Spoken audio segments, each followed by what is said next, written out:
All praise to Allah. Thank you for coming out, Grandma.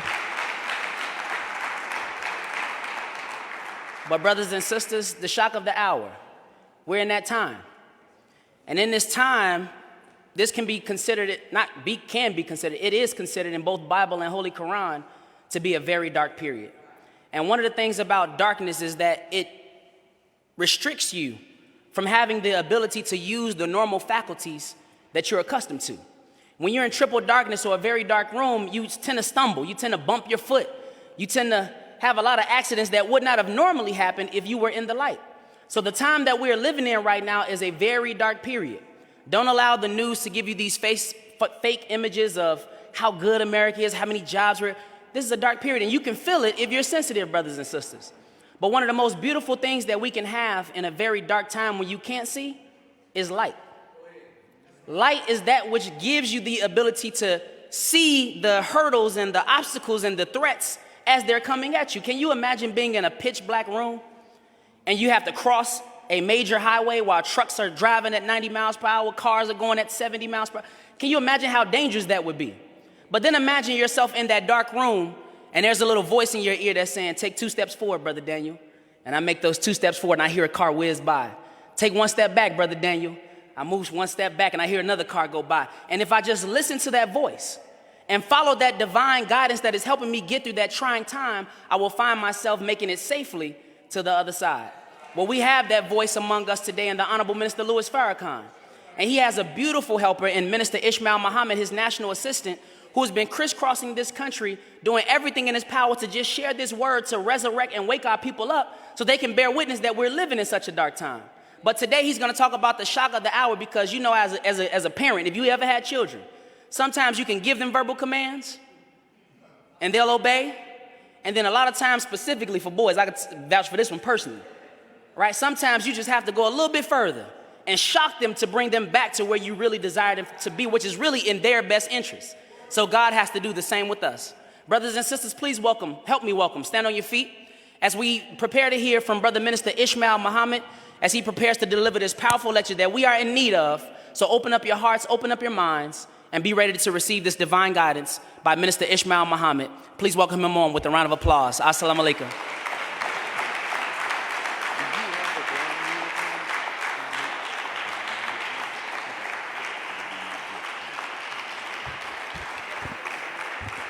Thank you.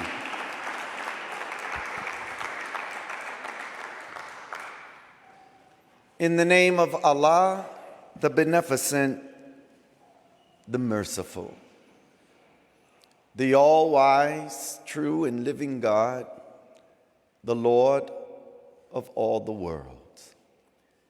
We thank Allah for His many blessings, His many gifts, His goodness, His mercy to the human family. We thank Him for His prophets and messengers that represented His mercy to the people, that before He punishes, He always raises one from the people to warn, to guide. His mercy was not respected as it should when we look in the histories. Abraham and Noah, Moses, Jesus, Prophet Muhammad, peace be upon him. The prophets and messengers of God were all rejected by the wicked. Only a few listened, only a few heeded to the warning. And the wicked during the times of the prophets that we read of in the scriptures, they ridiculed and mocked the servants of God, and they called their warnings a lie, until the calamity that the prophets of God warned would come against them for their rebellion came to pass. But then when it came, it was too late. The scriptures tell us that we all are under grace. That suggests that the people are in debt. The people are under sin. The people have earned by their actions, by their works or deeds, the consequences for transgression, rebellion. But grace gives to the people time. Time. Not a long time, but time to correct their behavior before punishment overtakes them. We thank Allah for His intervention in our affairs, in the person of Master Fard Muhammad, and for raising from black people in America His messenger, Messiah, the most honorable Elijah Muhammad, who was a faithful warner to America and to the wicked. We thank Allah for the extension of His grace through the man that has been a faithful warner to America, faithful to the God and the Messiah whom He represents. I thank Allah over and over again for the Honorable Minister Louis Farrakhan. I greet you, my dear brothers and sisters, with the greeting words of peace. Assalamu alaikum. Thank all of the students in the ministry who shared on our program this morning. I introduced the title of our subject today last month on the first Sunday of November, but I didn't quite get it over.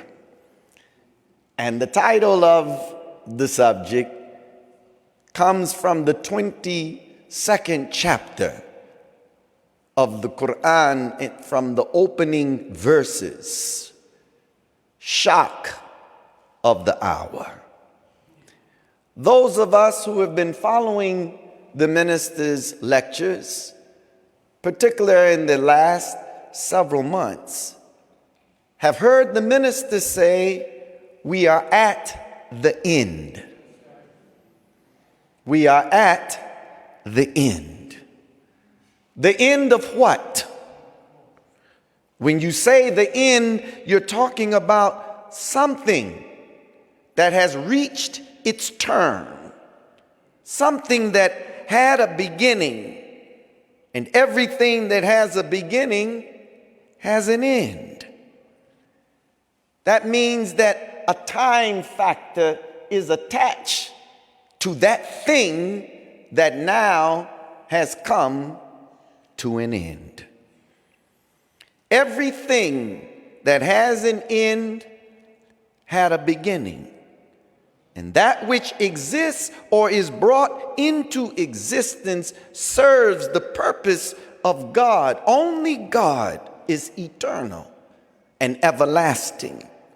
So He, the God, He has no beginning, therefore He has no end. So if we are talking about the end of the world, the question is, what world? When the end of a world comes, my dear beloved brothers and sisters, nations go out. Systems go out. People die. everything of the order of that world comes to a halt. And Allah tells us in the Holy Quran that every nation has a term. It's fixed. Every life has a term. Every prophet has a term. Every prophecy has a term. The Honorable Minister Louis Farrakhan, shortly after he stood up to rebuild the nation of Islam, published this wonderful newspaper and was guided by Allah to call it the final call. The first paper published by the nation when the Savior, Master Fard Muhammad, was among us in the 30s was called The Final Call to Islam. All of us have heard, I guess if we were in the club or the bar, final call to alcohol. Bars closing. Get your last drink. And all of us that have taken a flight, been to the airport, you hear the announcement come across. Final call for Delta flight, American Airlines flight, Southwest flight 227 to New York. And when that final call is announced, that means the doors are closing. Wherever you are, if you don't get there, and you get there late, you see the plane taxiing out from the gate. Miss my flight. Maybe you can catch another flight. But here's the final call, of which, when the doors close, there isn't another flight behind it. It is final.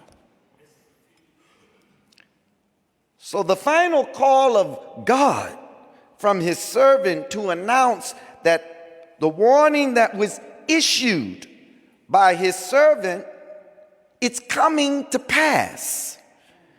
And if the people have not heeded to the warning, have made mockery of the warning, and have not made preparations, then you and I are in trouble. Y'all all right? I want to try to get over a heavy subject in a way that won't be heavy on our hearts and souls.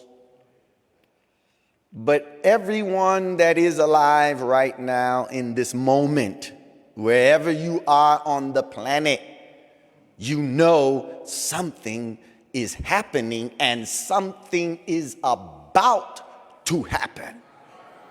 Is that right? You may not be able to put your finger on it, but every human being on this planet, over 7 billion, feel that there's something that's about to happen that is going to produce a great shock. And that the way things are going, it's reached the point that it is irreversible. It's irreversible. This thing has gone too far down the road. But this world of the enemy has been warned and has been given an extension of time. And the time given is up. Before an approaching storm, the alerts and the announcements go out for the people to take measures to protect their homes and store supplies to endure the calamity, or an announcement is made to what? Evacuate. We've seen much of that of late with the extreme weather, with the fires that have hit this country and other places throughout the world that are seeing unprecedented natural disasters.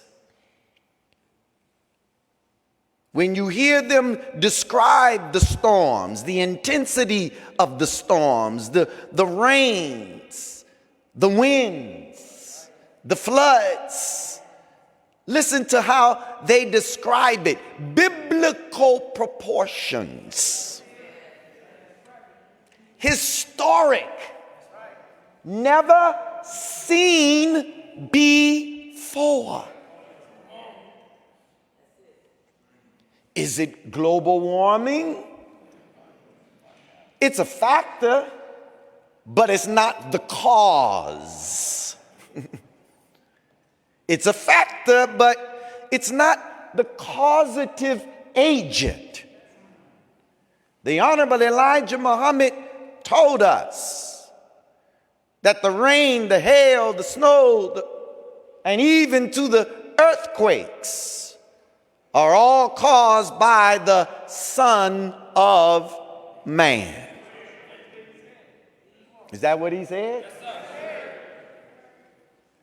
And these calamities that we see striking America, notice how they are intensifying as wickedness and evil is intensifying. And the plot thickens among the wicked to destroy and get rid of the world's only and last hope. Y'all with me? Yes, hang with me. There's a chapter in the Quran, the 103rd chapter, is called Al-Asr, the time.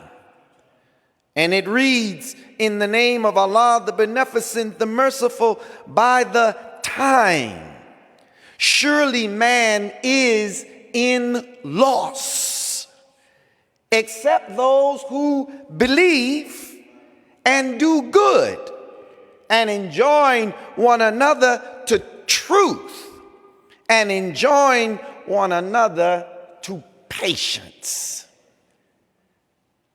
Our faith is going to be tested in this dark hour as the intense darkness overspreads. Faith in the God to deliver the believer. Faith in the promise of God, because in that darkness, evil suggestions are being made and cast into the hearts of the people in firm resolution to cause, as Satan promised, all to deviate. Every time one is awakened and raised, the enemy comes behind the awakened one to put that one quickly back to sleep. He told the God to his face in the Quran, I'm going to cause them all to deviate. Wow. I'm going to come in your straight path. The straight path, the Honorable Minister Louis Farrakhan has taught us, is right in the religion of God, right in the truth that God speaks. The devil is always coming behind the word of God, the command of God, with an interpretation. He's always present when God is speaking. And he's always coming behind out of your own desire It's not the devil on the outside. It's the devil on the inside. The minister said these 3 words to the executive council the other day. So powerful. He said, remember that it's only you, God, and Satan. See, the whole journey has always been about you. Your whole life. Who's it about? You. Who do you talk to the most? You. All your relationships, everything, it's all about you. It always has been about you. It always is about you. And it always will be about you. Isn't that something? You. That's why a few weeks ago I said the most important person present today is you. But the you needs somebody. Because everybody needs somebody. So God is always helping the you, the me. And he gives to you one from your own.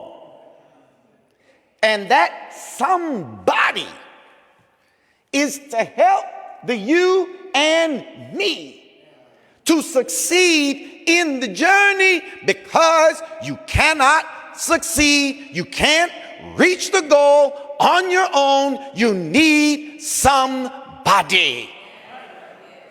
Thank Allah every day for him giving us that somebody in the Honorable Minister Louis Farrakhan and his father, the Honorable Elijah Muhammad.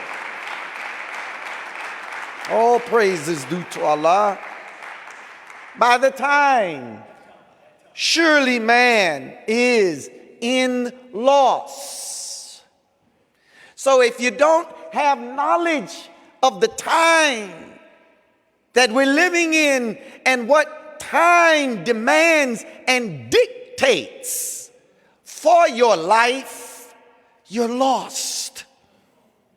I'm lost. We're lost. Because there is no subject and verb agreement.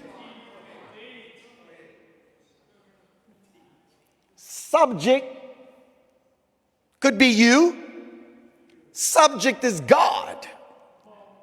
And the requirements of God, actions that have to be in agreement with God in order to speak, move, act, live correctly and properly. The time demands that every human being come into line or alignment and in accord with the demand that the God is making.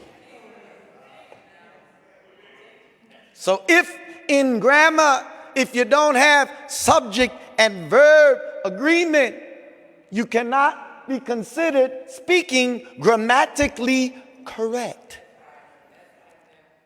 So if you and I are in the present, and we are, but our actions belong to the past, you're out of sync. And you're wondering why. You don't have balance. You don't have peace. There's more tension, there's more pressure, there's more stress. Because our behavior, our conduct, our actions are out of step with the dictates and demands of the time. And the time of God's presence demands nothing less than righteousness. The more you exert your being, the more you and I strive to be right, we get credit.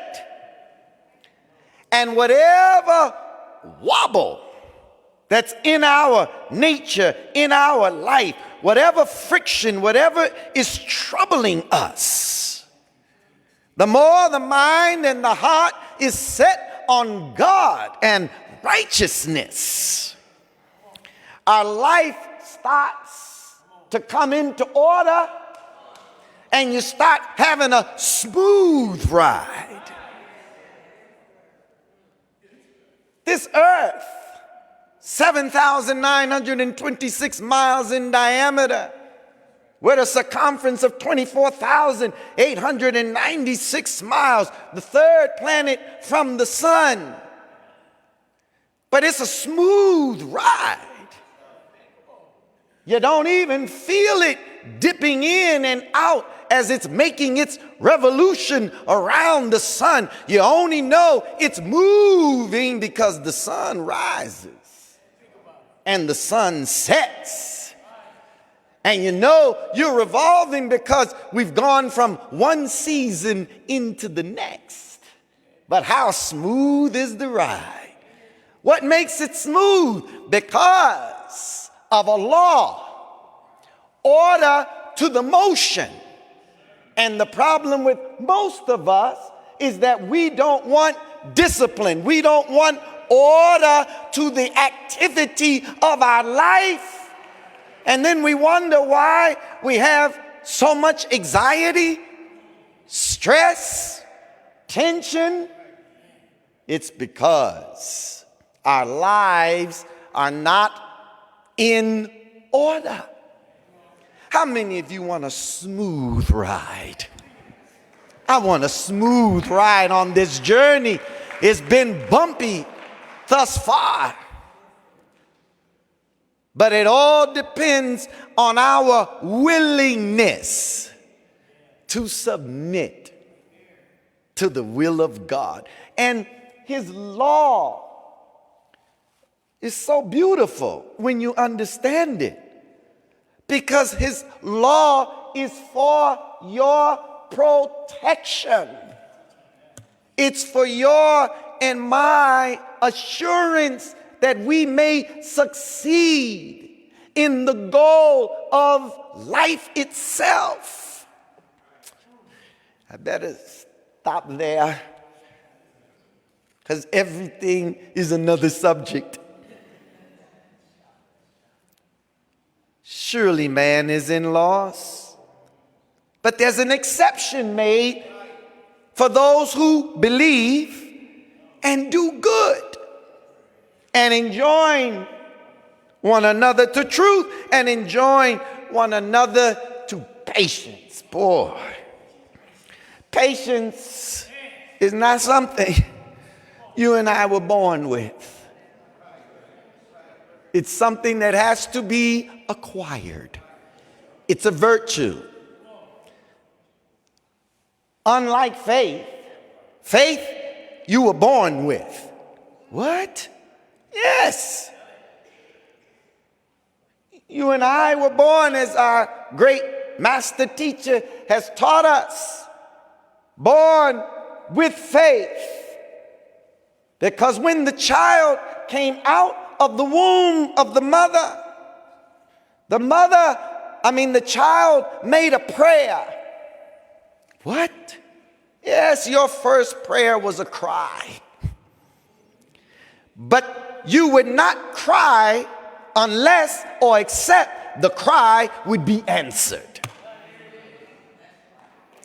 There was trust and confidence in the cry, that the cry will be answered.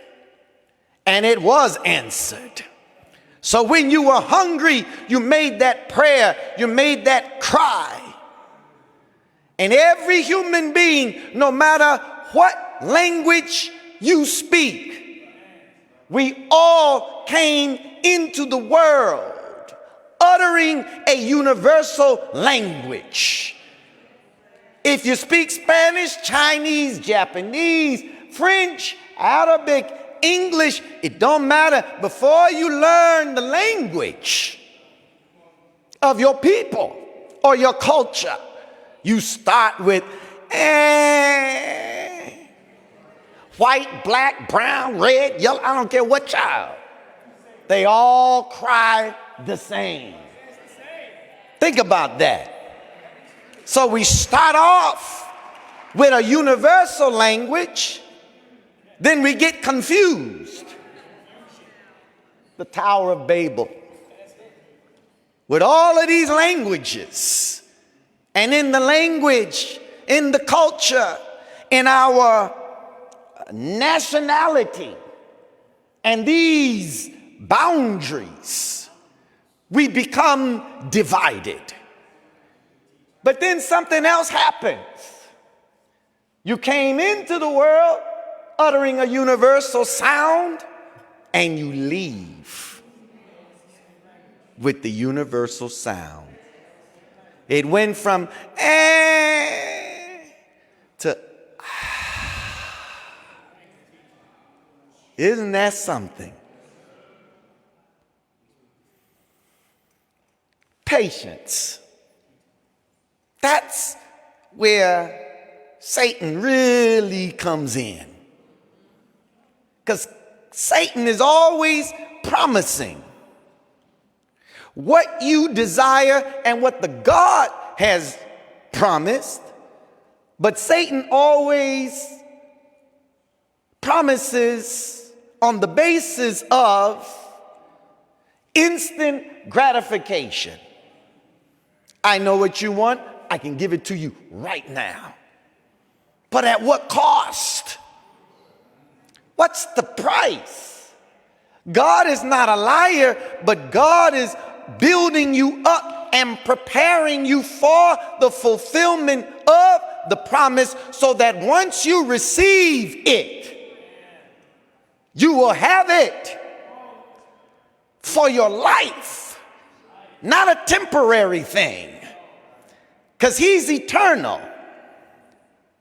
But Satan is always propositioning us in our desires.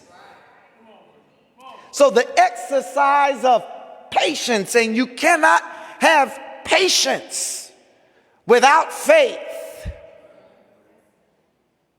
Because faith in God is irrespective of what you know or you don't know. In fact about it, when you think you know, that troubles your relationship in your walk with God. Because you and I have a limited knowledge of things. We do not have a comprehensive 360-degree knowledge on nothing. So Allah introduces himself in the Quran after the opening prayer with these words: I, Allah, am the best knower. I know you know something, but you don't know it all. So I need you to have faith in me and be patient in the things that come into your life and the things that I do that defy your understanding of things. Be patient. And in your patience and in your obedience, the understanding that you seek will come to you, but only after obedience and submission. So in a time like this, the believer is to enjoin their fellow believer in patience, because the believer knows that God is not a liar. Y'all all right? And the truth that has been revealed to us from our Lord, the believer believes in it, though they do not have the understanding of it in its entirety. but I believe. And I have faith in the God who revealed it to his servant. And I will not let the smart, crooked deceiver, as Paul said, separate me from Christ with their own interpretation of what the God has revealed. I believe in it. And that's all I need. And I have enough evidence and proof of what he has given. The parts that I cannot understand, Allah in his good time will give me the understanding that I see. Elijah, Muhammad, and Louis Farrakhan are not liars.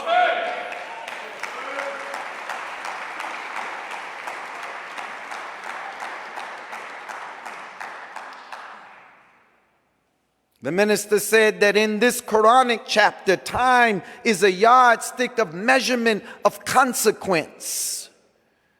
By the time, surely man is in loss. So the time will determine, number one, whether we lose, whether we win, whether we live or whether we die, or whether we suffer privation or whether we grow in prosperity. It all depends on what we do with the knowledge of the time once it has been given. The minister spent nearly 2 years in a series-long broadcast that started in 2013. And the title of those broadcasts were given by the Honorable Elijah Muhammad. And the title was The Time and What Must Be Done. Solomon tells us that there's a time and a season for every activity under the sun. There's a time to be born and a what? Time to die. A time to plant, a time to uproot, a time to tear down, and a time to build. A time to kill and a time to heal. Wow. A time to keep and a time to throw away. A time to love, a time to hate. A time for war, a time for peace. What time period has the world entered into? Evidently, it's a time of hate. And it is a time for love. There's a time for war, but it also is a time for peace. Wow. There's a time now for the plucking up and the tearing down of what has been planted. And what has been planted in the earth is the wickedness of the devil. God now is plucking up their world. Their whole world is tearing apart. And if you love this world, be careful that you don't become an adversary or enemy of God, because he wants no part of this. This is not his world that he gave his one and only begotten Son or beloved, that whomsoever believes in him shall have eternal life. The world that he gives this servant for is his world of righteousness. And he gives that servant's son to the world of sin and wickedness to offer them an escape and a way out. But he intends to destroy this world, leaving neither root nor branch. That once it is gone, it will be gone forever. and a world like this that has never been, and a world like this will never come into existence again. It has served its purpose. So in the book of Daniel, it tells us in the first verse in the 12th chapter that there shall be a time of trouble such as never since there was a nation even to that same time. So we, my beloved brothers and sisters, and the world we know has entered into a great time of trouble. And our beloved minister has said, and the United States of America in particular has entered into that great time of trouble that the prophet Daniel was speaking about. The minister has said that when we speak of a time of trouble, we're speaking of a time of great adversity, great difficulty, great stress and pressure. A time of a great veil of tears, annoyance, irritation, aggravation, betrayal, affliction, curse, woe, and distress. The pressure on the people's minds is so great.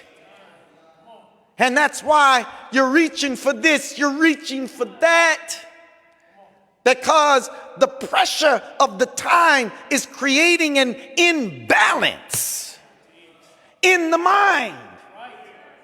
And when there's so much stress on the brain, then the brain is depleted of chemicals to give the body and to regulate the body properly. So you're reaching for substances to substitute for the depletion of chemicals that the brain naturally produces. So now you have a pharmaceutical industry and a medical profession that is just selling and offering more and more drugs for everything. Back in the day, it was just Pepto-Bismol for indigestion. Huh? Now there's a pill for everything. A pill so you can sleep better at night. A pill so that you can be more active. A pill to give you some energy. Huh? A pill for hypertension, high blood pressure, anxiety, depression. Never was there a time where you would see the pharmaceutical industry advertising their drugs on television so that you now can go to your doctor and say, hey, I saw this on television. Now, he may give you the warning that, went by so fast. Risk can be diarrhea, pain, cramps in all joints, and in some cases, possible death. Damn. That's what they tell you. A pill for everything. Because the masses of the people are disconnected from the source of their life, which is God Himself. This is Satan's world. The Honorable Elijah Muhammad, in his article in the Final Call the week before last, said, America is confused. He said, in the mind of most ignorant people, there is no doubt that we're living in the great time of trouble that was predicted by Jesus and other prophets of the Bible. They are so confused until they are frantic. I write this because of my black people who are in the crossfire. Do you know that your brother Elijah Muhammad was your best friend? Did you hear what I said? Elijah Muhammad was the best friend of the black man of America and black and darker people all over the world.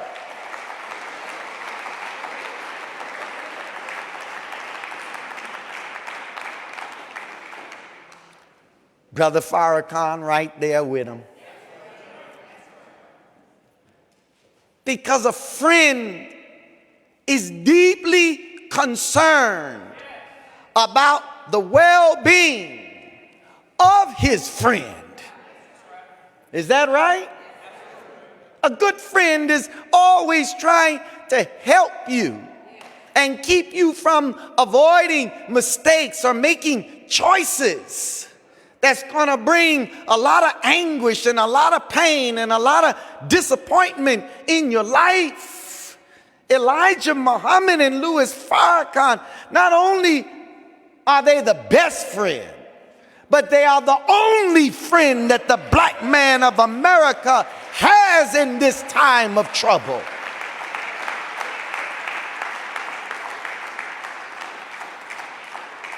Our friend and brother, the Honorable Elijah Muhammad, wrote, quote, "My black people are ignorant of the time and what will come to pass. They're ignorant of what will continue to come to pass in the great time of trouble. They are ignorant of the diverse misunderstanding of the heads of the nations. And if the heads of the nation is confused and cannot agree together on anything constructive for the people, then the people suffer. As it is written, the wicked ruler causes the people to suffer." The messenger of Allah said to us, the outlook is bad. Beyond a shadow of a doubt, it will become worse and more worse than what we see and experience at the present time. Jesus said that there would be what? Wars and rumors of wars, pestilence and famines and earthquakes in various places. But he said that's just the beginning of sorrows. Wow. Nation is going to rise up against nation, kingdom against kingdom. Brother is going to betray his own brother. Children will rise up against their parents, and children will put to death their parents, and parents putting to death their own children. Have we not entered into that time that the Bible has warned us of? The Honorable Elijah Muhammad said, anger is rising among the wicked. Their spirit is nothing but anger and dissatisfaction. There is no agreement. The wicked rise up after you who are at peace, and they seek to destroy you. As David said in his Psalms, they give the appearance of friendship, but in their hearts they have daggers for you. I hope we won't get fooled again in this next election with another false offer of friendship when none of these candidates ever speak to the hurt and the pain and the suffering of black people in America. Why should they get our vote?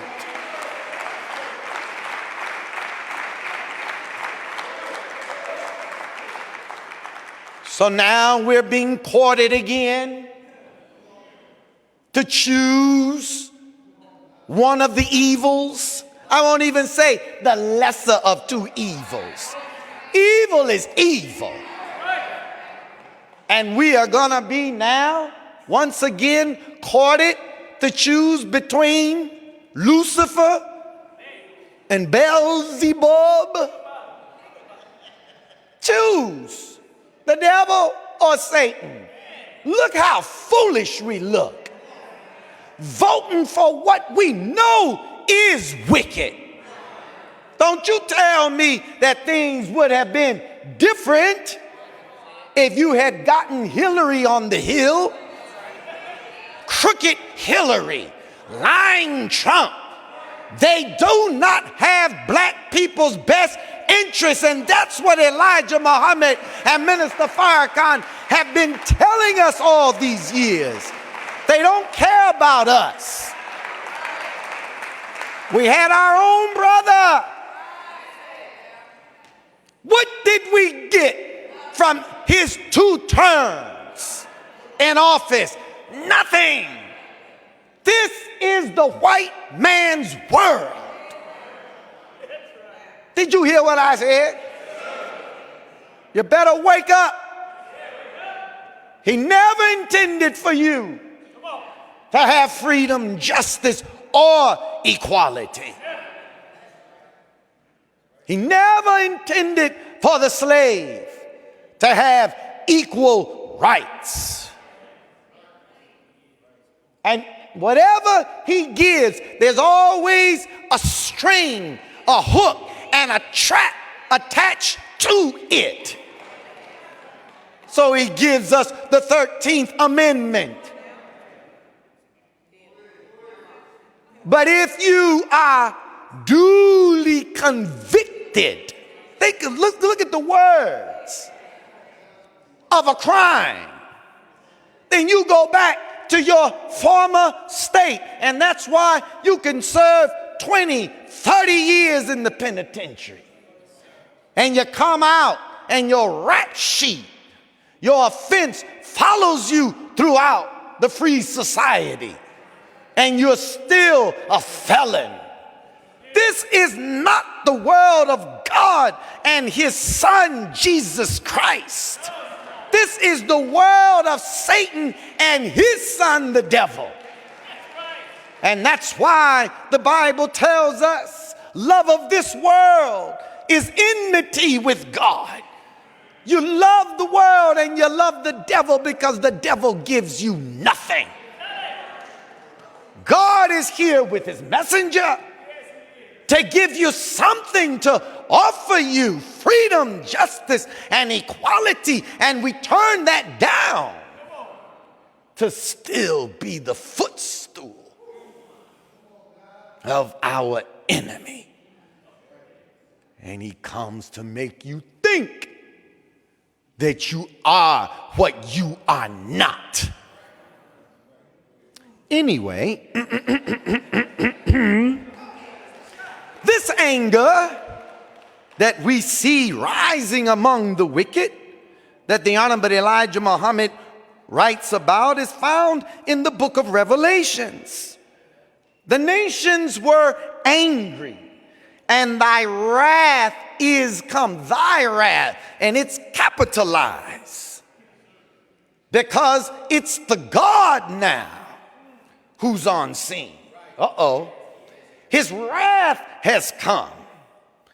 And that scripture further says, and the time of the dead, that they should be judged, and that thou shouldest give reward unto thy servants, the prophets, and to the saints, and them that fear thy name, small and great, and shouldest destroy them which destroy the earth. Now God's wrath has been kindled. He's angry. And his anger, the minister has said, is strong and vengeful. It's retributory, punishment. For many offenses, it's the beginning of a divine chastisement. And what kindles the anger of God is not the wickedness and the evil that they do, but it is the evil that they plan against the man that he has set among them. Bear with me. The Honorable Elijah Muhammad says about this wickedness and anger that's rising up, he said the wicked rise up right in your families. Members of your families rise up against you.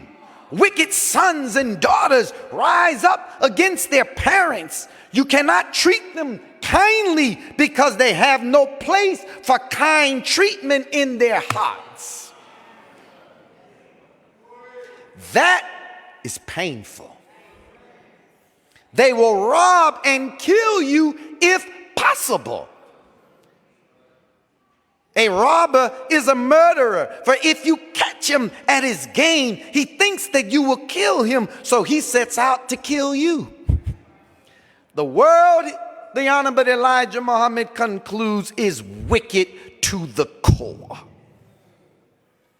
In the book of Luke, it tells us that there shall be signs in the sun, the moon, and the stars, and upon the earth distress of nations with perplexity, the sea and the waves roaring, men's hearts failing them for fear and for looking after those things which are coming upon the earth, for the powers of heaven shall be shaken. When we say, or the scriptures tell us, perplexity, it means great confusion. You see the confusion among those that are entrusted with the responsibility of leadership. Look at them argue and go back and forth. What is being set up? You see a house that is divided against itself. The country is polarized. Trump isn't the root of the hatred. Trump just drew it out because it was masking itself with a smile here and a grin there, with hypocritical tricks to make black people to think that their 400-year-old master, slave master, all of a sudden wants friendship with you. Talk to me. But a faithful servant among us. And this is how you know that you got a man of God among you. Listen to me. Your Bible tells you, if you want to test the man, to know if the man that is among you is from God, then test him in this way. If what comes out of his mouth does not come to pass, you don't have to worry about him. You don't have to pay him no mind. If what comes out of his mouth comes to pass, then you know that man has not spoken presumptuously. He hasn't spoken out of vanity, but what he says is from God, for he is of the Lord. You tell me one thing that Elijah Muhammad and the Honorable Minister Louis Farrakhan have said to us over the years that we have not seen unfold before our very eyes. Talk to me.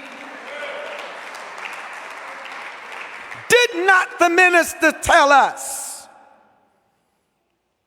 during the first and second term of Obama that the white man was going to take off the mask of civility? Did he not say it? And that he was going to reveal his raw and brutal nature. Talk to me. Did he not say there was going to be the peeling back of the onion? All Trump did was draw out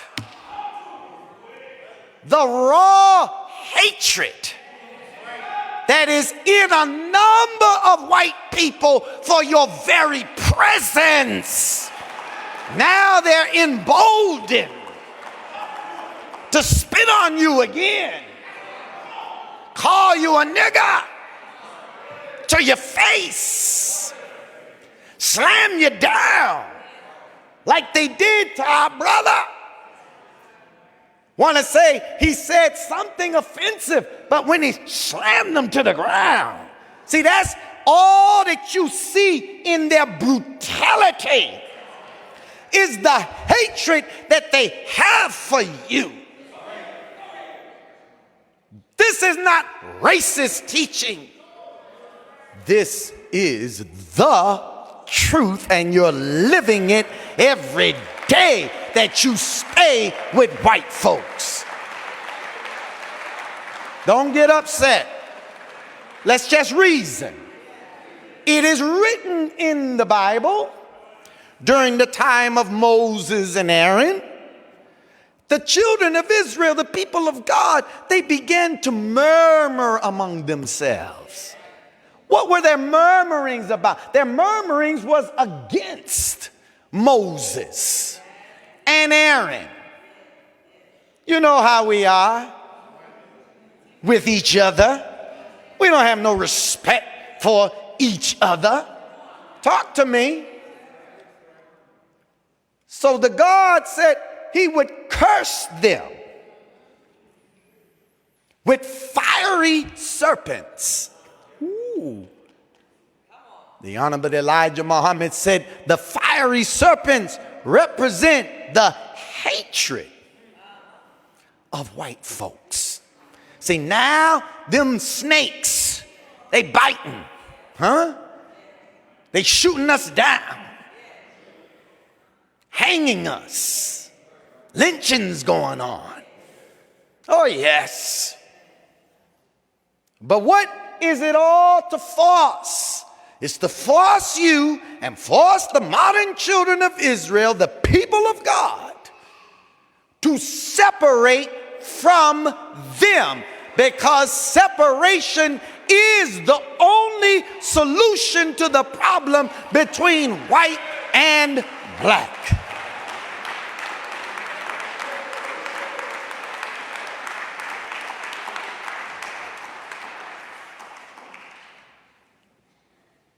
Do you know that not only is the country divided, but the government is divided? Our houses are divided. Our families are divided. So the Bible tells us that a house divided against itself, it what? Cannot stand. The enemy is in our house, the Nation of Islam. He wants to make mischief. He wants to feed on the dissatisfaction that's in the house. A lot of the dissatisfaction could be legitimate, but how you handle your dissatisfaction, you got to be careful that you are not used as a tool of the enemy to destroy your house. The enemy always looks to foster legitimate dissatisfaction. And since he programmed us with self-hatred, it don't take much for us to turn on each other. So the enemy is always looking to pit brother against brother. He always looks to magnify our differences, our disputes, and to keep tension among the brotherhood so that we will never find common ground. Everything that we see happening over in the Middle East with Islamic nations, he's working on the Nation of Islam in the West. But he will not succeed. He will not succeed. There will not be revolt in the house of God.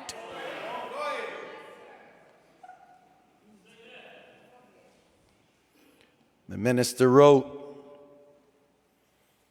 that disappointment and dissatisfaction precede treachery.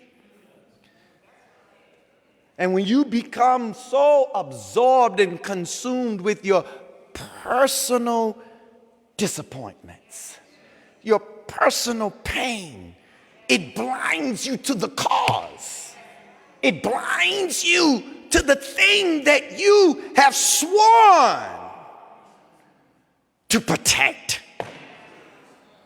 Whatever differences we have, they are not so great. Listen to me. What you think, or even what has been done to you by your own brother or sister, does not make that brother or sister the likes or the equal of our open enemy. We are turned against each other out of our ignorance and misunderstanding.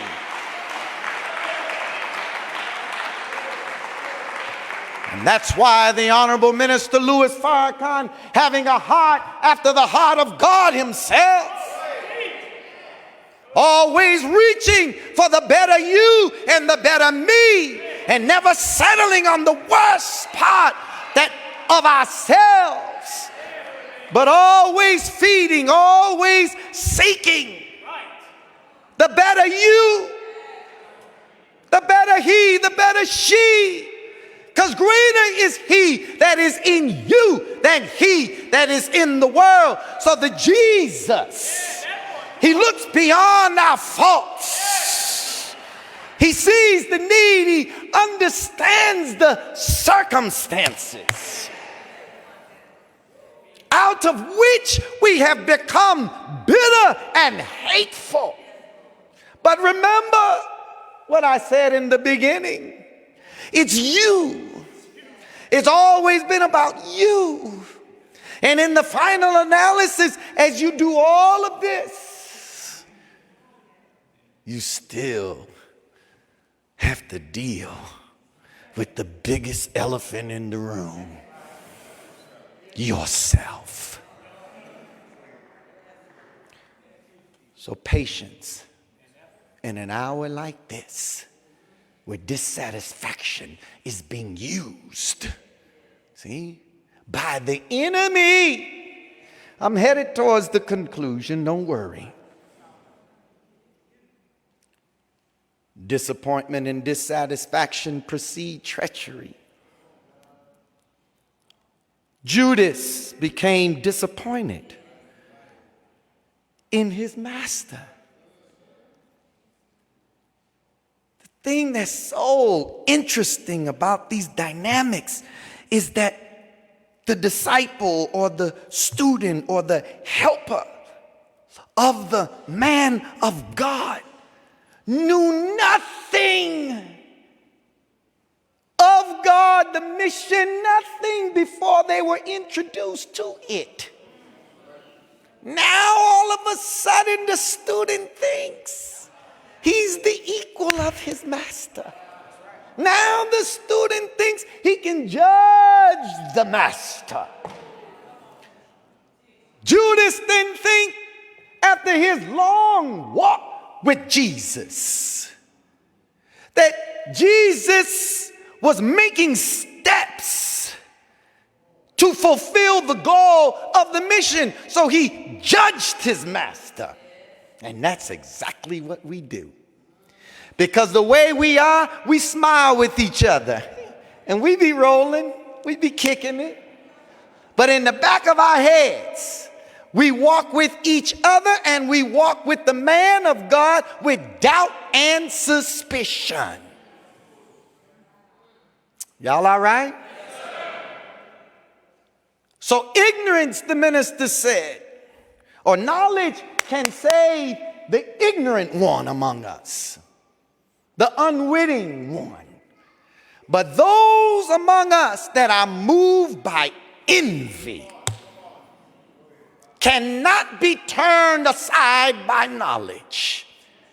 So this darkness that the Quran speaks of that overspreads, we lifted up the evil suggestions that are cast in firm resolution, but it also tells us seek refuge from the evil of the envier when he envies. My God, that disease is such an ugly, crippling, debilitating disease.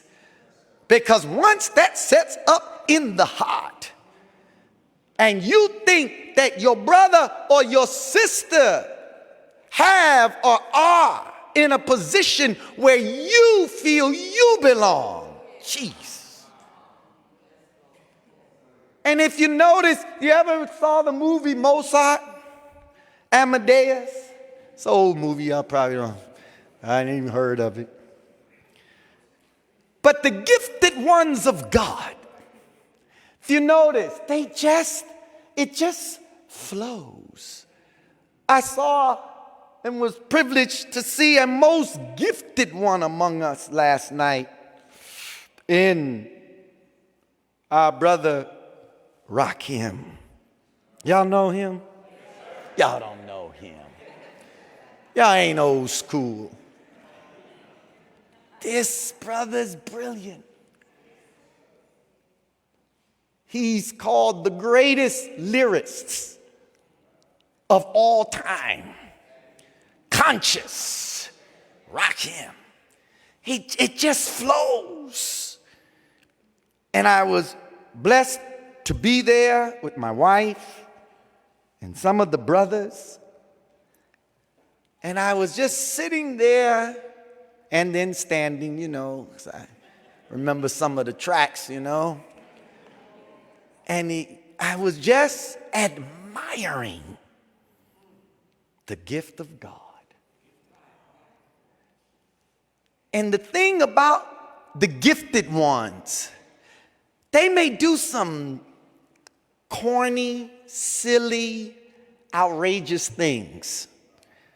And the person that's looking at them, you know, try to figure out, this dude, he doesn't even apply himself. He's not in the gym. He's not at the desk study. And when he gets up to present and perform, it just flows. And the person that's doing it, it's natural. They can't help themselves. They do apply themselves. But I'm speaking now of the person who envies another person. And what you don't realize is that what you see manifested from your brother and sister is a reflection of God, and it's a reflection of you. If you honor it, praise it. Huh? You got a gift. You are not cheated. It's just that your gift may not be my gift. I may want to sing as beautifully as you and may take all the lessons and really apply myself, but damn, you just got it. So what do I have to do? Surrender, submit, and say, Lord, I praise you and my brother and sister. Maybe I can compliment them as opposed to trying to compete against them. Maybe I can lend my gift to that brother or sister's gift, all for the glory of God. Isn't that wonderful? All right, man. You remember when the minister, before the election in let's see, this is 3 years. What year was that? 15? 16. Do you remember? It was in October. And of course, the elections, I think, were 2 weeks later. And his subject was, if Satan cast out Satan. It's coming from the scriptures. And is divided against himself, how then can his kingdom stand? That's what's happening. Firings after firings. Now here comes an impeachment hearing. He's only the 4th president, but this one is totally different from the previous 3. Clinton was over some real estate thing, and then they probed further and brought Monica Lewinsky. Y'all remember that? Before Clinton, it was Nixon, and that was bad. And then I think before him, who was that president? Who? It was Andrew Johnson. Thank you, sir. But the thing about Trump that's different from Clinton, Nixon, and Andrew Johnson is that each of these presidents appear to have respected the institution, the division or separation of powers. But Trump is king. He has no respect. And what you see happening, as the minister has said, he's dismantling their whole institution. He's already supporting the military and law enforcement. What for, Mr. Trump? Because this man is ready to go as far as his opposition force him to go. Oh yeah, this thing is getting serious because war is on the horizon. The minister has been warning us from the Honorable Elijah Muhammad that it's coming. We're at the end of the beast. Here is wisdom. He that hath understanding. Notice you got to have understanding to calculate the number of the beast. For it is the number of a man. His number is 666. The Honorable Elijah Muhammad taught us that he was given 6,000 years to rule.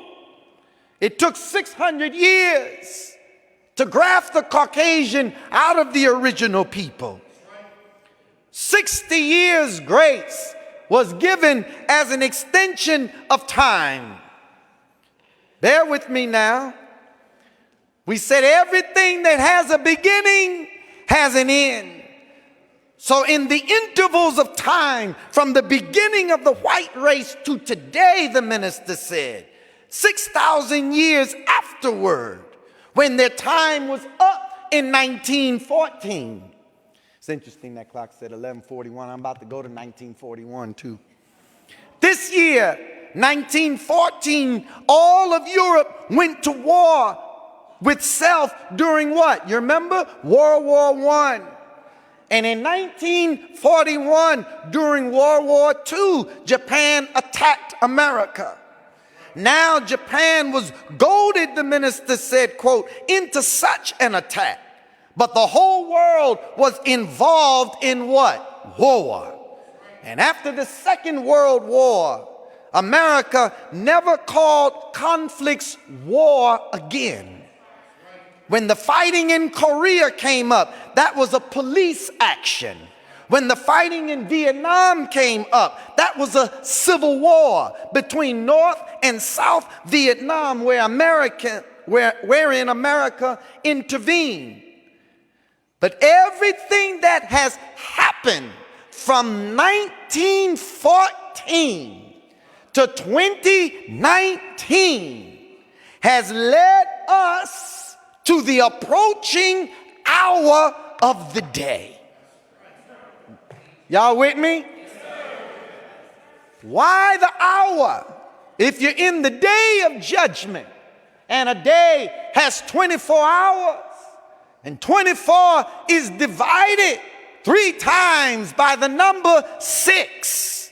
So at a certain point, you come not only into the day, but you come into the hour, and it's a fateful hour that the Holy Quran tells us, "O people, keep your duty to your Lord. Surely the shock of the hour is a grievous thing."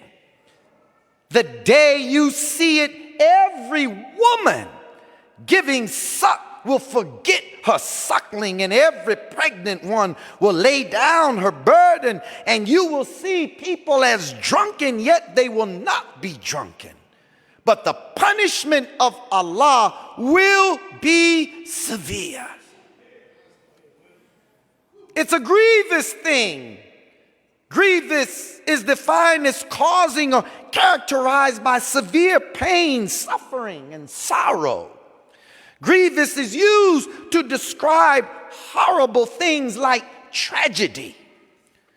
Shock is a sudden event that comes into your life out of nowhere.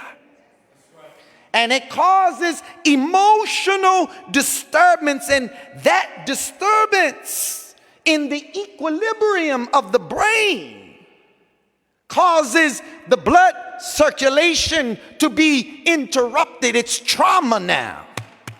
Y'all all right? Some of us have experienced the shock of a car accident. You're driving, you're passing the intersection, and out of nowhere, bam! Nothing really prepared you for it. The phone call of the loss of a loved one that you just saw, you just had turkey with. Not literally. But we walk with each other today. We appear to be all right. Next thing you know, you get a text, you get a phone call. I'm sorry to inform you. Such and such was in a car accident. Such and such just had a stroke, a heart attack. That's a shock. See? It's a sudden, upsetting, or surprising event or experience. Bear with me, give me 15 more minutes. Here, Allah is telling us about a sudden, upsetting, or surprising event. It's going to be a shock. The severity of that event is going to cause every woman giving suck to forget her suckling. Boy, that's something. When you go into the Arabic of this word shock, in Arabic it's zalzala, which means originally he put him in a state of commotion or agitation. I'm going to try to settle myself because I don't want you to miss these final words. So I don't want to get too excited and miss over things. The word is used in connection with wars, implying a casting of terror into the heart. And zalzal, which is the plural of zanzala, means difficulties, trials, and afflictions. So this shock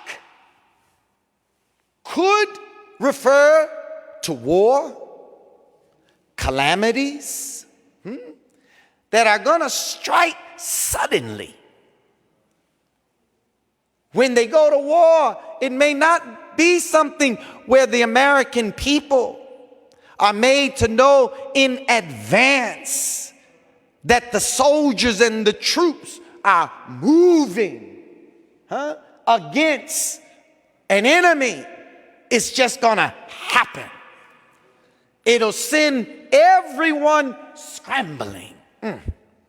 Then you have war as a shock, a sudden, unexpected, surprising event. But then you've got natural disasters and calamities that the Honorable Elijah Muhammad warned us, brothers and sisters, was going to come. And we see it.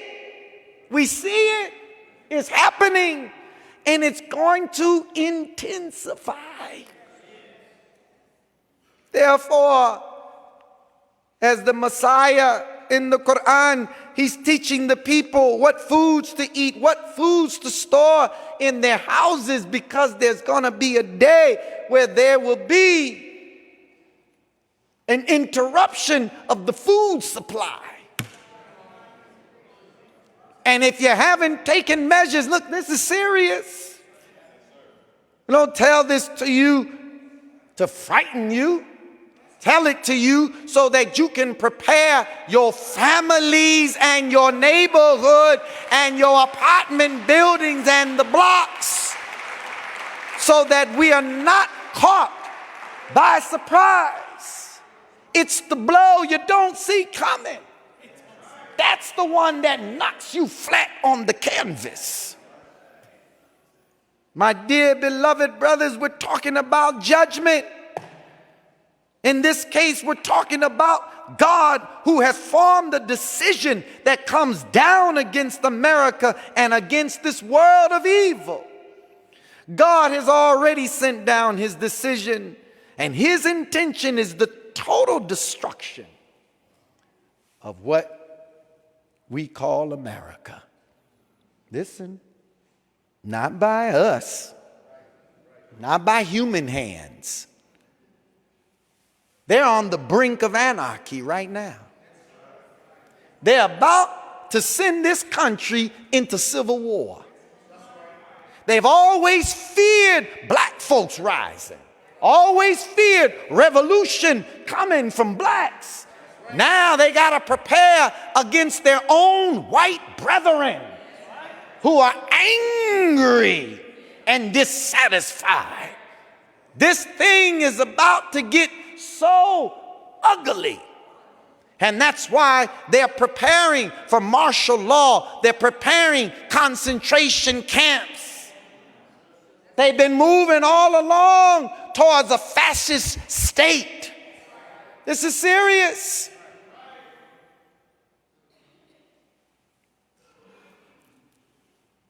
The question is America good? And by what standard do you measure her? Because if America has exceeded the limits, and she has, she's been weighed in the balance and found wanting. Everything that America has sown of evil all over the world, there's a law that you and I cannot escape. That's why you got to be careful of what you think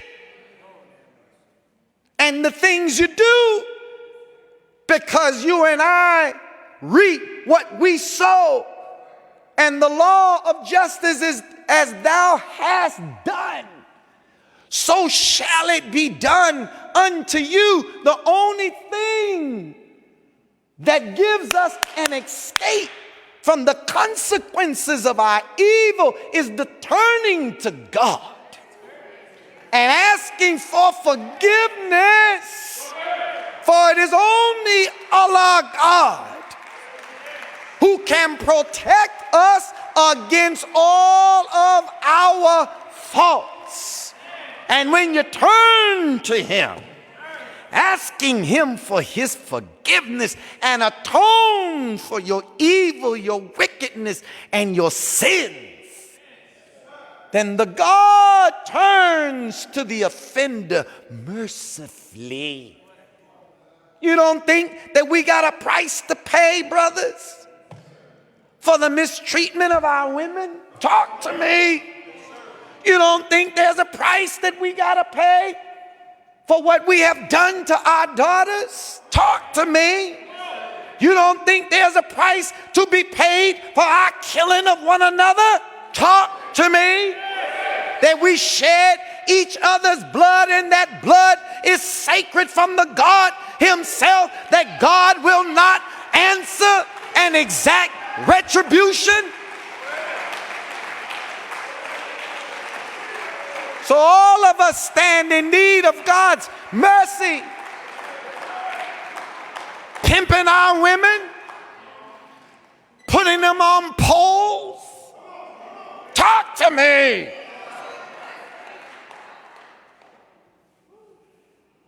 Taking sexual pleasure and favors from them in the time of their need, It sickened me the other day hearing an advertisement on the radio for you to come as women to try out for a gentleman's club.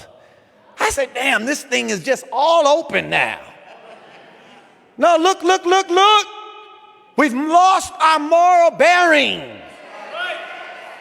When God raises a messenger, he raises for the people a standard by which the people can measure their behavior against. But when the wickedness becomes so gross and we begin to reject it, and our disobedience and our rebellion becomes willful and blatant. Did you hear what I said? Willful. Because that's the way we do sin today. Huh? No shame, no sense of guilt, full of pride. So the God says, okay, fine. I know what the hell you need. Mama been too kind to yours. I got some for your backside. You can't even reason with that mind anymore. I'm going to do what okay. See, you can't say you don't know. There was a time when the moral standard would have us to feel a sense of shame. Am I right? Not today. It's like, yeah, I know it. And the wickedness of the people reached a point that the Quran says that they said to the prophet, bring down on us what you threaten us with. Damn. The shock of the hour is a grievous thing. So I close with this. War is a shock that produces trauma. And this war will end all wars. The Honorable Elijah Muhammad said, America's power will be broken in war. The drum beats of war, it's everywhere now. Russia, she's swole with pride. China, powerful. The nations are angry. And God is calling them. Prepare for war. And in that war, brothers and sisters, it's not going to be good. The messenger said it won't be a long one. It will be a short one. But I end with this one.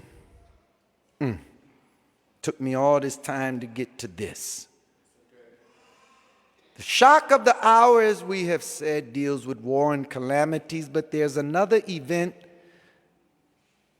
that is involved in this shock of the hour. Of all of the prophets of God that left the scene, the greatest shock to the people was not the death of Prophet Muhammad, peace be upon him. Although it was surprising and it grieved them much, but the prophet was ailing among them. He was weak from what many had said was the lingering effect of a poison that was introduced into his bloodstream. And it weakened him over time. The loss of the prophets throughout the history had a great effect on the people, no doubt. But the one prophet or servant of Allah that produced the greatest grievance, shock, and surprise was the crucifixion of Jesus. Now, brothers and sisters, see, you don't know, we don't know what the minister really represents. His presence is the mercy and grace of God. And Allah says in the Quran, He would not chastise them as long as His messenger was among them. He does not want to leave his people. He knows it's going to be a severe chastisement. But the God says, look, come. Jesus was telling the people all along where he was going. Give me my mic. May I please? I shouldn't say it like that. May I please have the mic, sir? Thank you. I'm done. Jesus kept saying, I'm going to the Father. And I'm going to the Father so that you will know that all that I have shared with you is from him. I've been telling you about the Father. I've been telling you I'm not here of myself. I'm here because of him. He's absent, but he's not dead. He's absent, but he's real. And I have given to you faithfully what the Father has given to me. And I'm not a robber. I have not taken the credit for myself. And he says it's expedient for you, not for me, for you that I go. Wow. And I go so that you will know. That's the critical part. Because I've been representing him to you all this time.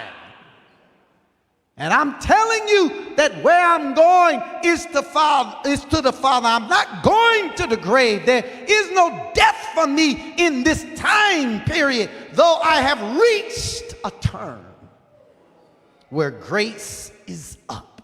Good God Almighty. I have fought the good fight.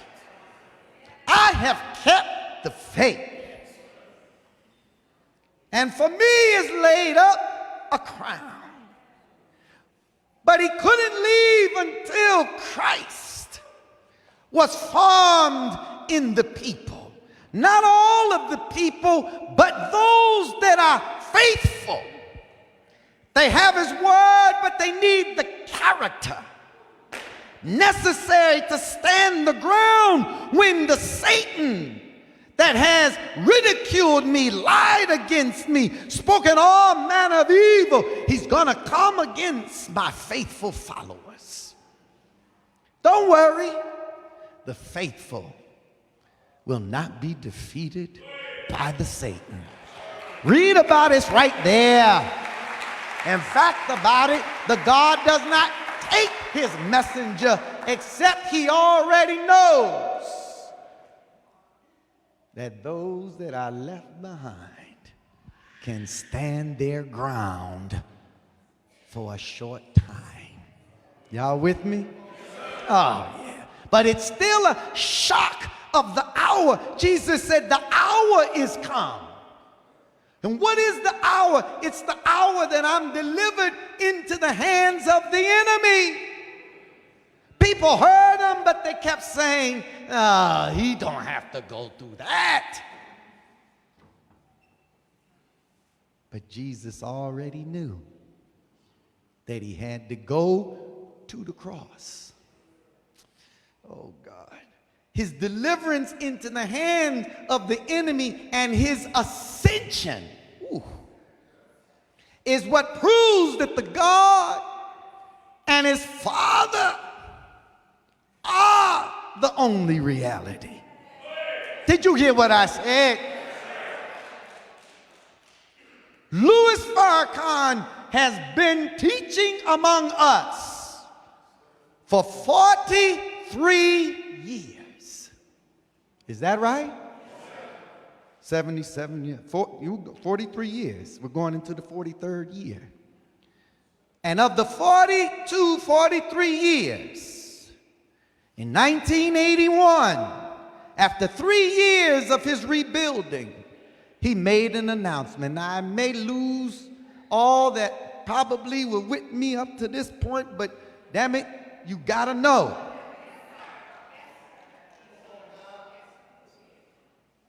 Excuse that expression. he made an announcement on the occasion of Savior's Day that Elijah Muhammad is alive. Now, why would he need to say that? If saying that, nobody believes that. So a man would not say that if he was trying to make something of himself. He has everything to lose, but everything to gain. Did you hear? Listen.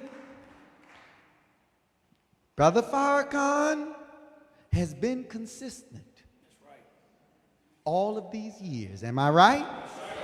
Who has he represented to us? The Honorable Elijah Muhammad. Is that right? Everything that he has warned the government, everything that he has said that has come to pass, God has been with you and my brother all along. You knew it when he called 1 million men to Washington, D.C., that man was anointed by God. What that man has done, no man before him has done. Now the enemy is coming because they can't have Farrakhan out here speaking the way he speaks, or us that believe in this truth, knowing that when they go to war, they're coming after you. You, young brother, they want you on the battlefield. And this is a war that they will go by the tens of thousands and come back in body bags by the hundreds or the few. That's how bad this war is going to be. So as it was with the Honorable Elijah Muhammad in 1941, by executive order of the President of the United States, Roosevelt, Elijah Muhammad was arrested. You got to understand that when the highest powers of the land take your brother up from the street, and there was no crime that he committed, he was already too old for the draft. But they could not allow Elijah Muhammad to teach on the streets what he was teaching when they were prosecuting a war and they were looking for your young bodies. Talk to me. Because we as Muslims do not believe in taking the life of another human being that Allah has not ordered. We won't do that. We are conscientious objectors. And Muhammad Ali stood his ground and won all the way up to the Supreme Court justice. Y'all with me? So Jesus was arrested, wasn't he? Has not the minister said they coming? Some of us say, oh. See, time tries your faith. I've been saying it for a long time. God gives you enough time to prepare for what's about to happen. But still, the shock of the hour is a grievous thing. It was at the behest and the urging of the Jews that forced the hand of Pontius Pilate. Y'all with me? Pontius Pilate tried him. He didn't find any fault in him. But the Jews, they said the penalty in our law is death. What was the charge that they leveled against Jesus? Blasphemy. But they got Jesus into the Roman courts with the law or the charge of sedition. I'm just giving you a preview And it's not me giving it to you. I'm just reminding us of what the minister has already said and shared with us, because we are coming up against that fateful hour. And that's why enjoin one another to truth, enjoin one another to patience. Be patient, believer. Hold the line, stand your ground, and stand down. And don't let your emotions get the best of you, because we're about to come into something. The crowd that the Jews organized that called for Jesus' death. I'm not going through the whole thing, but the main events. It wasn't the masses. The masses were not in the court. It was a small crowd that the Jews organized that called for Jesus' death and crucifixion by the cross. The masses of the people were shocked. They knew Jesus. They knew he was a good man. They were the beneficiaries of his good. But the false propaganda and the way the enemy had leveled the charges made the good people who had heard his message, knew him as a good man all of the life that he lived among them. Yet in that faithful hour, they were silent. The disciples, they appeared to be so faithful, didn't they? But all of a sudden, they abandoned the master in that hour. He's put on a cross. He's exposed. Just a little cloth there. Exposed meaning the man has been transparent. Nothing to hide. That's Farrakhan, man. We've been blessed with a good man. And how dare some of us speak evil against a man that has only worked for your good and worked for the good of your future seed and generations.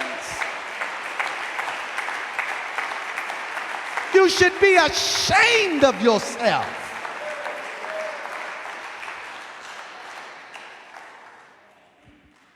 So my brothers and sisters, forgive me if I've taken too much of your valuable time.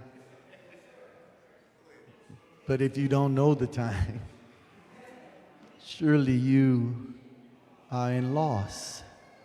It's all about to go down. Not because I said it.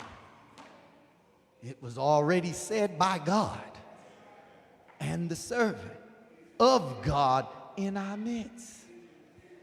It's gonna go down. The people that looked at all of this go down, and because he spoke of the Father, but yet he told them in that faithful hour, this night all will be offended by me. Gee. What is the offense, Jesus? See? Patience. Patience on the deliverance. Because in that moment, it did not appear as though his Father came to rescue him or deliver him or save him. That's why a believer doesn't walk by sight. A believer walks by faith. Because the sight in that day and in that hour will become confused. A believer relies on their faith in the word and the promise that Allah gave to them in spite of the circumstances, in spite of the conditions. Faith. So when the soldiers said, well, maybe Elijah. Why did they mention Elijah? He calls for Elijah. Maybe Elijah will bring him down. Elijah must be his father. See, all the scriptures, they're there. You may look at them as some religion. No. It's a writing in advance of your and my birth and the circumstances around us. They were written far in advance. Now, when you start, or events and circumstances begin to manifest, unfold, and fulfill themselves, then you know, this right here is real. Don't you know that your future and my future rests in the hands of God and his messenger? You don't have no future in the hand of that white man. No, sir. God has to go to war with the enemy. All of this is really about you. It always has been about you. So God is working out the salvation of his people. And the man that he's given to us in the minister is your and my best friend. He has been a brother to us. And he is willing to give his life. I don't know no other black leader. Do you? Hell no, because there ain't one. Ain't nobody willing to give their life for your and my future? No. But God has given us one. So the shock of the hour. It's a grievous thing, but it's a great thing. You know why? Because those who believe, see, the Bible, Jesus says, see, when you see all these things happen, lift up your head. Lift up your head, because your redemption draws near. His ascension represents our ascension. His deliverance represents our deliverance. See, it's all about you. It's not about him. It's about you. And because of our condition, God had to intervene. See, can I just close on this point? See, he is because you are. He came because of our condition. Talk to me. It has always been about you and your cry by reason of your taskmaster is what caused God to visit Egypt. Can't you see that it's all about you? Can't you see it's not what the enemy wants you to think? Are you gonna go follow a leader to be a slave? Yeah, you gotta follow a leader, all right. But the leader here is not about making slaves. The leader here is about empowering you. And the best that you see in him is a reflection of the greatness that is in you. For he serves to bring out the better you, the better me, the better us. For ye are all God's children of the Most High God.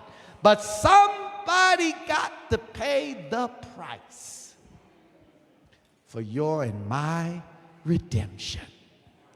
So it's a great and a dreadful day of the Lord. Let us quickly come out of the valley of decision and choose what we know is right. But Brother Farrakhan, black people need to resolve that when they come for our man, we will not sit back silently. Listen, I'm not saying tear down your neighborhoods, burn them up. No, sir. It's just that we have lost so many. And therefore, we as a people who have been the beneficiary of all of these luminaries, and we know the goodness of a man who has served us, then we should stand strong and stand tall and stand bold and stand united, because that is our brother, that is our friend, that God has given to us in the Honorable Minister Louis Farrakhan. And we are Farrakhan, and we love our Minister Louis Farrakhan. Thank you for listening as I greet you in peace. Assalamu alaikum.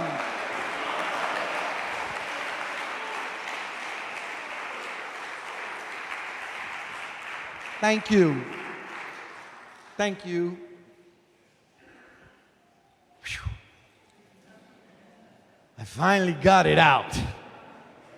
I hope and pray and thank Allah for the privilege, and also to forgive me if I made any mistake or used language that was beneath the dignity and the wisdom of what Allah, God, has revealed to us.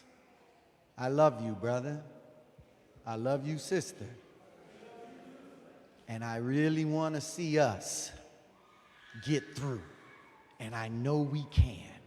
I believe it all in my heart. We can make it together. Together, united, together as brothers, as sisters.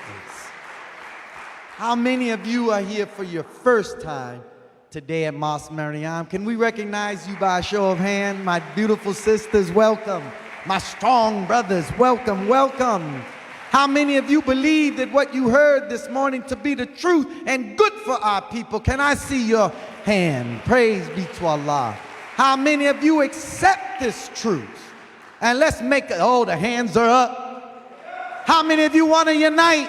How many of you want to be a part of a loving brotherhood and a loving system, become a part of your nation of Islam? Let me see your hands. Let me see your hands. It's time for the black man and woman to unite. May I shake your hand? May I extend my hand to your hand on behalf of your brother and our friend, the Honorable Minister Louis Farrakhan. Would you give me that honor?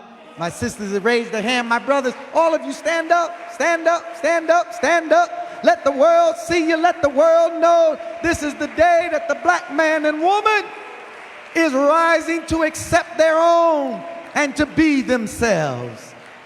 Come on, my dear brothers and sisters, let us unite. Let us unite. Our unity is more powerful than an atomic or nuclear weapon. The enemy has always tried to divide us and pit us one against the other. We are all God's people. All praise is due to Allah. At this time, brothers and sisters, make your way down the center aisle. Minister Ishmael Muhammad is extending his hand on behalf of the Honorable Minister Louis Farrakhan to welcome you to your nation of Islam. All praise is due to Allah.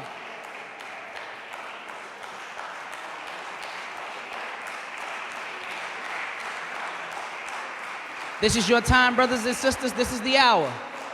Minister Ishmael's message was very sobering, but much needed at this time. Make your way down the center aisle and take that leap of faith. Join on to your brothers, join on to your sisters. And let's begin to change the condition of ourselves first and foremost, but our community and our nation.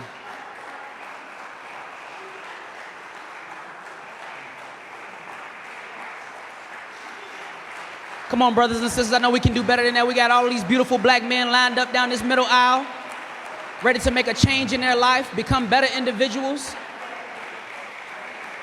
This is what the work is all about. This is what we live for, sacrifice for, breathe for. Welcome home, family. Welcome home.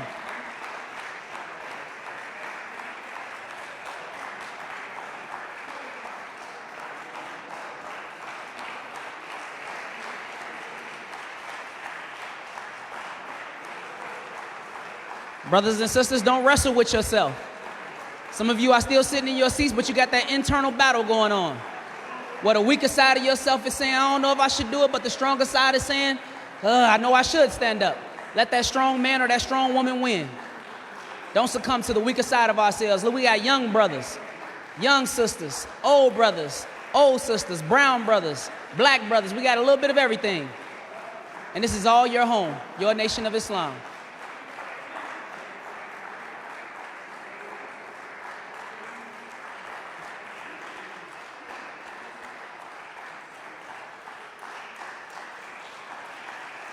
All praise is due to Allah. Let's just exercise a little patience, family. This is well worth the wait. Each person that you see in this bow tie and these garments, we had to do the exact same thing. And we can personally bear witness that when we made this decision and began that journey, that our life changed and improved for the better. All praise is due to Allah.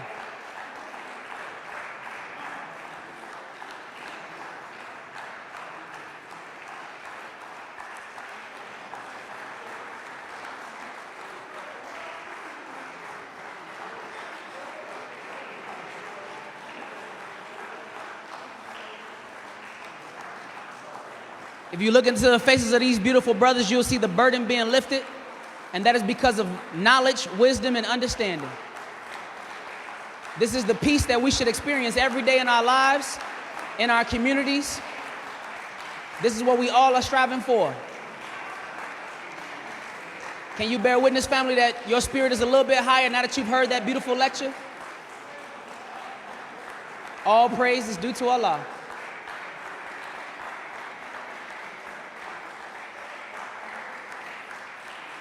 Just a few more, brothers and sisters. Let's show our love.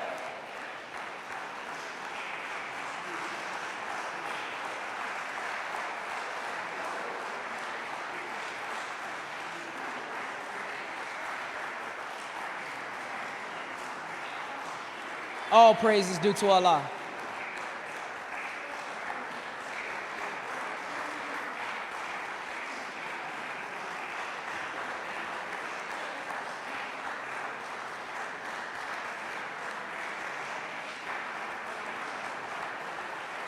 Come on, brothers and sisters, can we give one Allahu Akbar? Allahu Akbar means God is the greatest. All praise is due to Allah.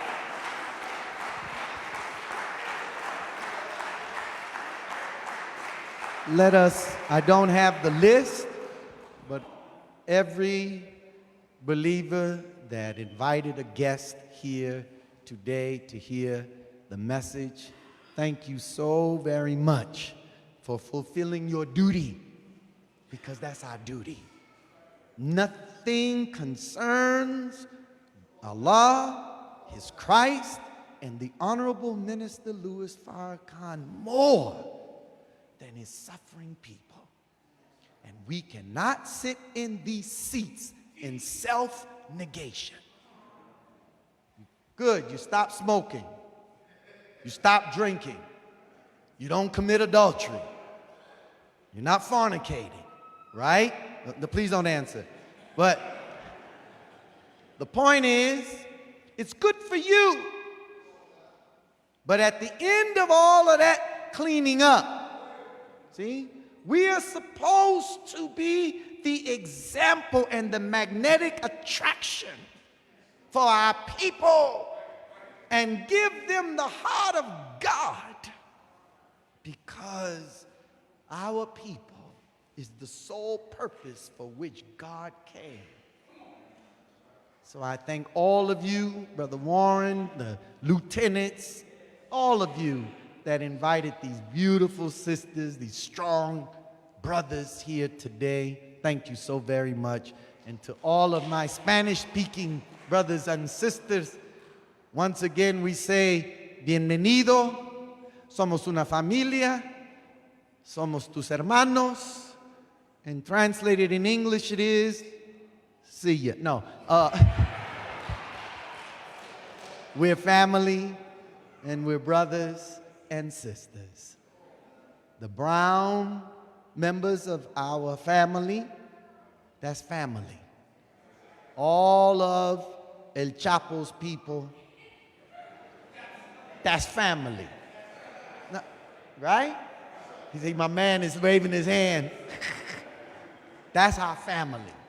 We cannot let the enemy divide us along those lines, okay? So we must continue to strengthen the ties of relationship and our unity with our Native American family and our Latino and Hispanic family. We're all one people, the original and aboriginal native people of the planet, okay? You have a wonderful afternoon. God bless you. Assalamu alaikum. Oh, I would like to take this privilege, this pleasure, to give you and extend to you greetings from the Honorable Minister Louis Farrakhan of Assalamu alaikum.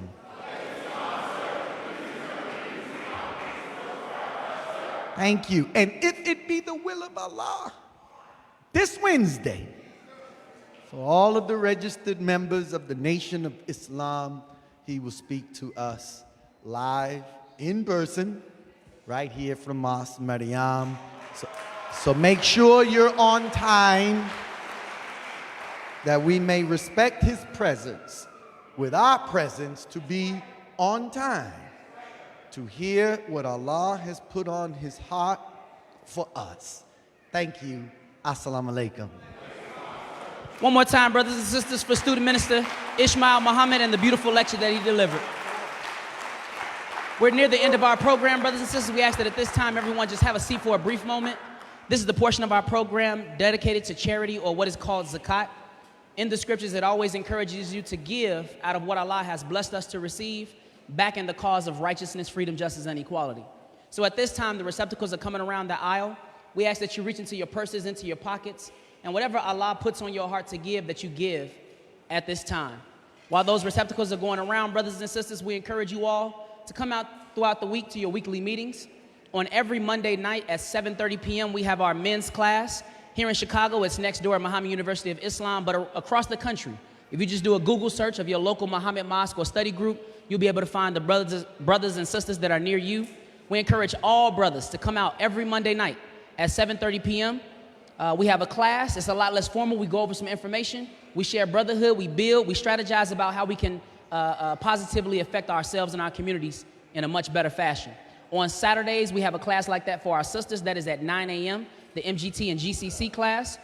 Sisters, you can come out to your local mosque or study group at 9 a.m. and learn all about what it is to be a righteous woman of God and your expectations and what God demands of you in this time and hour. We have a few weekly meetings on Wednesdays and Fridays every week at 7:30 p.m. We have a lecture on Wednesdays and a study session on Fridays. We encourage you all to come out. Of course, this Wednesday, we're expecting to hear from the Honorable Minister Louis Farrakhan. So that is a believers-only meeting. But normally, every other Wednesday, we have our lecture series. With that being said, brothers and sisters, we always encourage you to pick up your latest edition of the Final Call newspaper. You can find them out in the lobby after we close out in prayer. And then we also encourage you to get the digital version as well, where you can download the articles, listen to it audibly on your digital devices, your iPads or your iPhones or whatever you may have. And you can find that at digital.finalcall.com. Again, that's digital.finalcall.com. And if you learned something from today's lecture, we encourage you to go back, visit us online at noi.org, share that link out, send it to your friends, upload it on your social media, and just let people know that it all went down here today at Mosque No. With that being said, brothers and sisters, we have a few extra announcements for the local Chicago present believers, but we're going to close out our webcast first. So let's end in prayer, and then I'll give those two local announcements right after prayer.